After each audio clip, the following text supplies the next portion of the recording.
एकदम भाई, आ जाओ अंदर।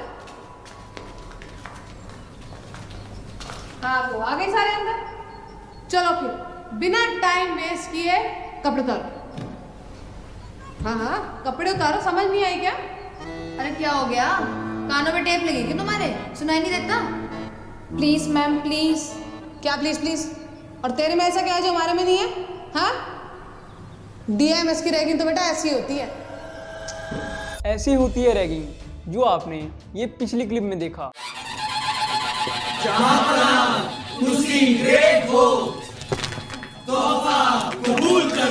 आहा, ये तो हीमैन है, हीमैन है।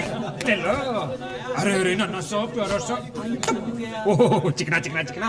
ये सीन थ्री इडियट्स मूवी का सीन है। और रैगिंग की अगर हम बात करें तो रैगिंग ज्यादातर मेडिकल और इंजीनियरिंग स्टूडेंट्स के साथ ही होती है। अगर इन सीन्स को देखा जाए तो ये सीन्स काफी कॉमेडी वे में दिखाया गया है, बट रियल लाइफ में ये चीजें उतनी ही हेक्टिक होती हैं। आज हम इस वीडियो में रैगिंग के सब चीजों के बारे में जानेंगे कि कैसे स्टूडेंट्स रैगिंग को फेस करते हैं और कैसे उनकी लाइफ पर ये चीज इफेक्ट करती है। अगर हम रैगिंग की आसान शब्दों में बात करें तो रैगिंग उस फंक्शन को कहा जाता है जहाँ पे कॉलेज में सीनियर स्टूडेंट्स जूनियर स्टूडेंट्स को, स्पेशली फर्स्ट ईयर वालों को मेंटली, फिजिकली और साइकोलॉजिकली परेशान करते हैं। फर्स्ट ईयर यस कपड़े उतार, फिर बताता हूँ। देखिए रैगिंग इज नॉट अलाउड।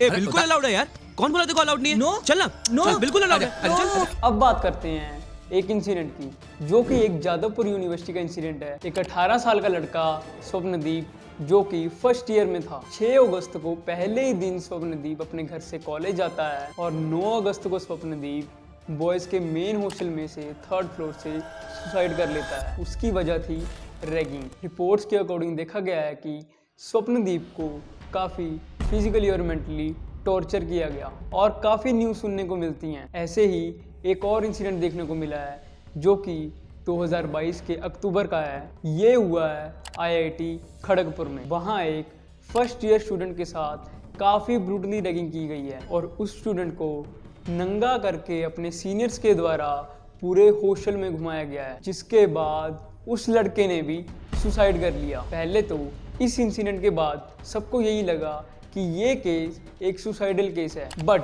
आगे जो हुआ वो आप लोग भी सुनकर हैरान रह जाएंगे। उस स्टूडेंट के बॉडी पार्ट्स हॉस्टल के अलग अलग रूम्स में पाए गए और पोस्टमार्टम के बाद और कई रिपोर्ट्स के बाद ये पता लगा कि ये सुसाइडल केस नहीं है, बल्कि सीनियर्स के द्वारा उसका मर्डर हुआ है। ये जो घटना हुई है इसको लेकर रैगिंग की आरोप भी आ रहा है, सामने आ रहा है। सोशल मीडिया पोस्ट्स में कुछ छात्रों ने रैगिंग के बारे में जिक्र किया गया है, जो अभी तक जांच में माना जा रहा है एक कारण हो सकता है इस छात्र के डेथ के लिए। अब कई कॉलेजेस में तो रैगिंग का नामो निशान नहीं है, तो उनके कई स्टूडेंट्स सोचेंगे कि हमारे साथ तो रैगिंग हुई नहीं, हमारे तो किसी सीनियर ने रैगिंग नहीं की, तो ये रैगिंग के केसेस आ कहां से रहे हैं? ऑफिशियल डाटा के अकॉर्डिंग 2018 से लेकर 2022 तक 3000 से भी ज्यादा केसेस आ चुके हैं, जिसमें कि 1300 से भी ज्यादा केसेस में स्ट्रिक्ट एक्शन लिया गया है। यूजीसी की रिपोर्ट के अकॉर्डिंग इन 5 सालों में 25 से भी ज्यादा स्टूडेंट ने सुसाइड कर लिया है और यूजीसी की रिपोर्ट के अकॉर्डिंग ये भी देखा गया है कि 40% से भी ज्यादा स्टूडेंट रैगिंग फेस करते हैं। बट हैरानगी की बात ये है कि सिर्फ 8.5% स्टूडेंट्स ही इस इंसिडेंट को रिपोर्ट करते हैं और 8% केसेस तो ऐसे भी हैं जिसमें कास्ट मेन फैक्टर है रैगिंग का। आजकल के तो कुछ पेरेंट्स को ये भी लगता है कि रैगिंग होना सही बात है, कि हमारे बच्चों की तो सीनियर से रैगिंग हो। उन्हें ये लगता है कि अगर हमारे बच्चों की सीनियर्स के द्वारा रैगिंग होगी तो हमारे बच्चे कॉलेज में ढंग से पढ़ाई करेंगे, वो बिगड़ेंगे नहीं। सीनियर है जी। ये मेरा बेटा है सुंदर। अंकल का बेटा? माँ पे गया है। एक रिक्वेस्ट करनी थी। अरे डोंट वरी अंकल, हम रैगिंग नहीं करते। अरे मैं चाहता हूँ कि आप लोग इसकी क्लास ले। देख रहे हैं ना, पूरा दिन मम्मी मम्मी करते रहता है। अरे अपने अंडरवेयर तक खुद नहीं धोता है। तेरी मेहरबानी फिर देखकर रोता है। अपनी माँ के पल्लू से बंधी हुई गाय बनकर रह गया। मैं चाहता हूँ कि आप लोग इसे संटी मार मार के शांत बना दीजिए। डोंट वरी पप्पा, आप जाइए।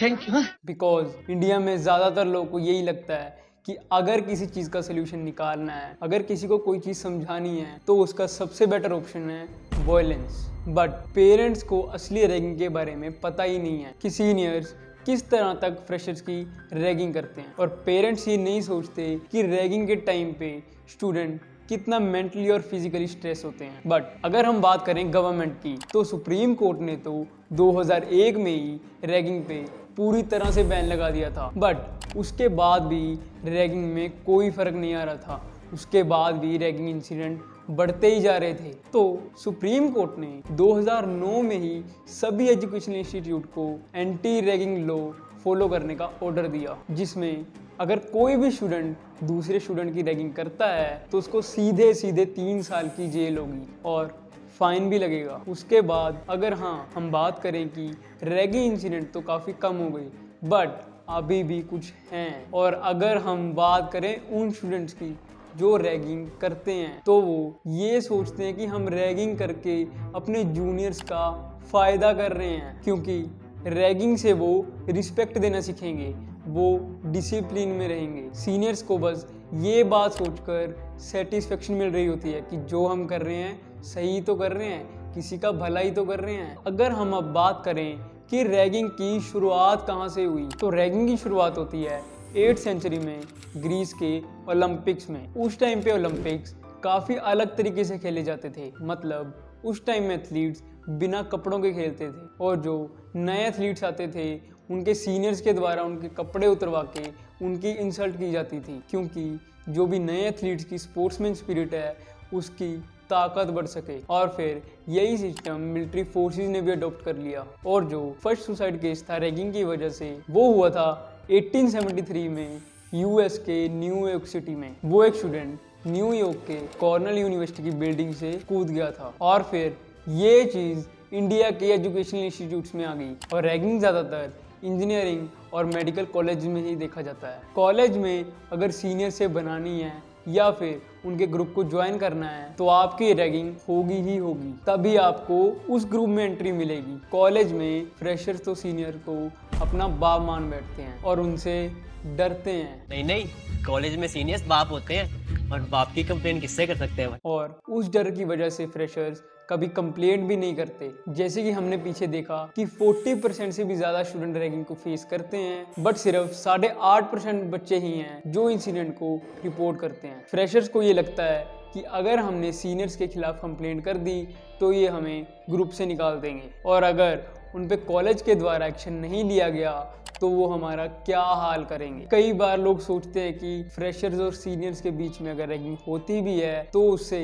उनकी बॉन्डिंग अच्छी हो जाती है। चलो एक बारी के लिए मान लेते हैं कि बॉन्डिंग अच्छी हो जाती है, बट डिपेंड करता है कि किस टाइप की रैगिंग हो रही है। अगर किसी स्टूडेंट को सेक्सुअली अब्यूज किया जा रहा हो या फिर उसको नशे पर लगाया जा रहा हो, तो आपको क्या लगता है कि फ्रेशर्स और सीनियर्स की बॉन्डिंग बढ़ जाएगी या फ्रेशर्स का डिप्रेशन बढ़ जाएगा? और अगर हम बात करें कि फ्रेशर्स की तो कुछ दिनों तक ही रैगिंग होती है, तो इसको इतना बड़ा मुद्दा क्यों बनाया जा रहा है? ये कुछ दिनों तक का नहीं बल्कि लाइफ का सवाल है। कई स्टूडेंट तो रैगिंग के बाद इतने ज़्यादा मेंटली डिप्रेस्ड हो जाते हैं कि कई साल लग जाते हैं उनको ठीक होने में, जिसमें उनका करियर बिल्कुल ही बर्बाद हो जाता है। और कई स्टूडेंट्स का तो फोकस ही हट जाता है अपनी लाइफ से, अपने कामों से। अब अगर रैगिंग को सही करना है तो इंस्टीट्यूशंस को खुद स्ट्रिक्ट एक्शन लेना पड़ेगा इसको पूरा इम्प्रूव करने के लिए। बाकी आप लोग का क्या ओपिनियन है इसको इम्प्रूव करने का, कमेंट बॉक्स में ज़रूर शेयर कीजिए।